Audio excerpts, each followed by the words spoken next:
Today we'll talk about how can you enable picture in picture on your Webull app. We go to figure out the solution or know how you can do that on your app. So you just follow these ways, then it's going to work with you. All you have to do, you just go down here. Sorry, you go down, click here on menu down here, just click on it. So then it's going to take you to your profile. It's going to show for you like this. Then all you have to do now, you just click here on settings here, just click on it.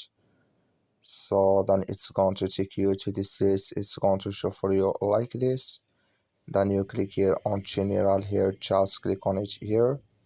You come to next step here, it's going to show for you like this. You come here to picture in picture here, clicking this sign. Like you see here, color show for us here, then it's going to take us to this list. And here you go down, then you're looking for Webull up here, just clicking this sign. Sorry, I'm go back. So then you click here on. So I'm going to looking here for Webull up. So it's not exist here, I think. So it's here. You just click on it. When you go back, you will find it here enabled with you. That's all. Thank you for watching. Don't forget to support us by liking, subscribe.